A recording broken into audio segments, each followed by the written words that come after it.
Olá, queridos amigos, queridos ouvintes. Estamos no final do mês de fevereiro do ano de 1858. Esse é o Mais Além, um podcast a reproduzir os artigos publicados na Revista Espírita, o Jornal de Estudos Psicológicos, por Allan Kardec. Eu sou Euseni Baima e apresento o programa Conteúdos da Revista Espírita, um programa em áudio na divulgação do Espiritismo. Sejam todos bem-vindos. No primeiro artigo, intitulado Manifestações dos Espíritos, vamos ler as considerações de Kardec sobre uma obra literária onde seu nobre autor tem por objetivo defender o espiritismo das agressões sarcásticas de um opositor da doutrina espírita. E a seguir, reproduziremos um comunicado de Allan Kardec dirigido especialmente aos leitores da Revista Espírita. Passamos a ler. Revista Espírita, ano 1, fevereiro de 1858, da página 103 à página 105.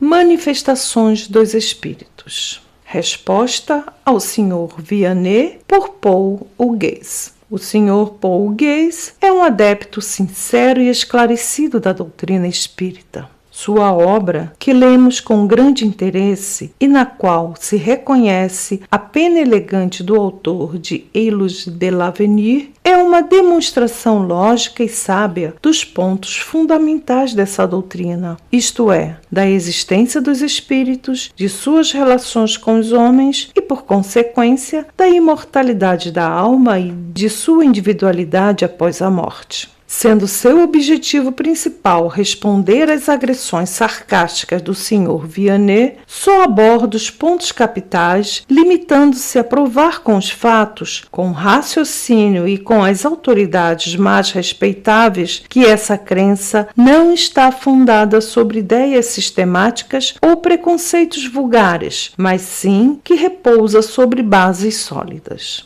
A arma do Sr. Vianney é o ridículo. A do Sr. Hugues é a ciência. Por meio de numerosas citações que atestam um estudo sério e uma profunda erudição, ele prova que se os adeptos de hoje, conquanto seu número cresça sem cessar, bem como as pessoas esclarecidas de todos os países que a eles se ligam, fossem, como o pretende ilustre acadêmico, cérebros desequilibrados, essa enfermidade lhes seria comum, como seria aos maiores gênios que honram a humanidade.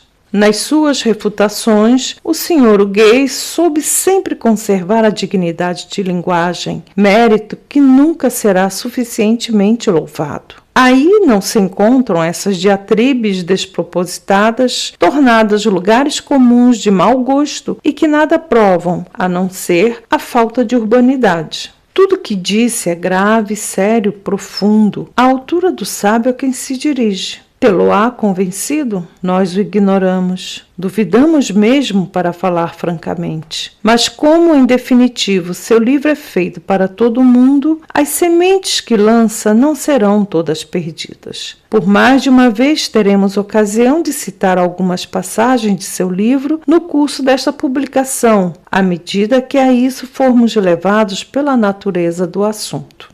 Sendo a teoria desenvolvida pelo Sr. Hugues, exceto talvez em alguns pontos secundários a que nós mesmos professamos, não faremos a respeito nenhuma crítica de sua obra, que se notabilizará e será lida com proveito. Não desejaríamos senão uma coisa: um pouco mais de clareza nas demonstrações e de método na ordenação das matérias. O Sr. Hugues tratou a questão como sábio, porque se dirigia a um sábio certamente capaz de compreender as coisas mais abstratas. Entretanto, deveria ter pensado que escrevia menos para um homem do que para o público, que sempre lê com mais prazer e proveito o que compreende sem esforço. Aos leitores da Revista Espírita. Vários de nossos leitores quiseram responder ao apelo que fizemos em nosso primeiro número a respeito das informações a nos serem fornecidas. Um grande número de fatos nos foi assinalado, entre os quais alguns muito importantes, pelo que somos infinitamente reconhecidos. Não o somos menos pelas reflexões que às vezes os acompanham, mesmo quando revelam um conhecimento incompleto da matéria. Proporcionarão esclarecimento sobre os pontos que não tiverem sido bem compreendidos. Se não fazemos uma menção imediata dos documentos que nos são fornecidos, nem por isso nos passam despercebidos. Deles sempre tomamos boa nota para serem aproveitados cedo ou tarde. A falta de espaço não é a única causa que pode retardar a publicação, mas ainda a oportunidade das circunstâncias e a necessidade de os relacionar aos artigos dos quais podem ser completamente úteis. A multiplicidade de nossas ocupações, junto à extensa correspondência, deixa-nos por vezes na impossibilidade material de responder como gostaríamos e como deveríamos às pessoas que nos dão a honra de nos escrever. Rogamos encarecidamente não interpretarem de maneira desfavorável um silêncio que independe de nossa vontade. Esperamos que sua boa vontade não se arrefeça e que não queiram interromper suas interessantes comunicações. A esse respeito, chamamos novamente sua atenção para a nota que inserimos no fim da introdução de nosso primeiro número, a propósito das informações que por obséquio solicitamos, rogando, além disso, não deixarem de nos dizer quando poderemos, sem cometer inconveniência, fazer menção dos lugares e das pessoas. As observações acima se aplicam igualmente às questões que nos são dirigidas sobre diversos pontos da doutrina.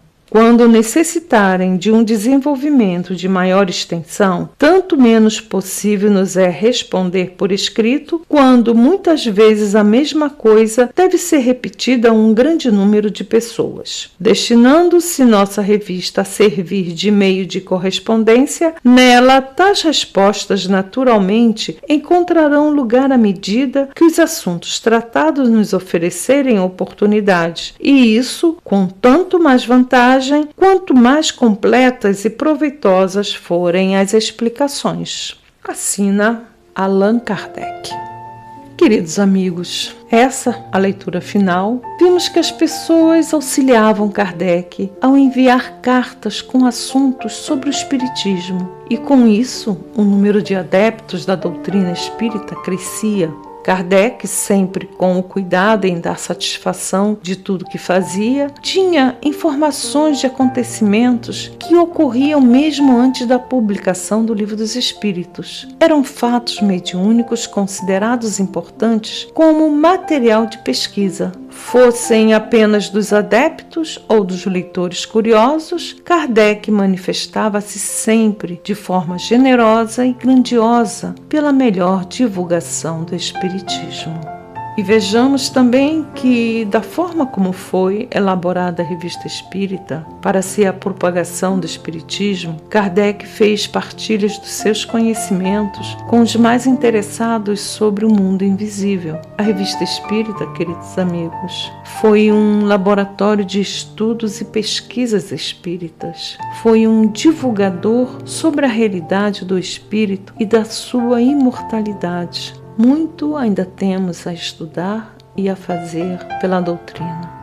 Queridos amigos, queridos ouvintes, encerramos o mês de fevereiro do ano de 1858 com o tema Diferentes Ordens de Espíritos, um assunto pertinente, envolvente, para percebermos que a vida continua e que pelos exemplos deixados por Allan Kardec, nós aprendemos que só pelo trabalho, conseguimos alcançar a desejada felicidade, sem perder, claro, o foco em Jesus. O Mais Além agradece o vosso carinho. Um bom estudo a todos, votos de luz e muita paz.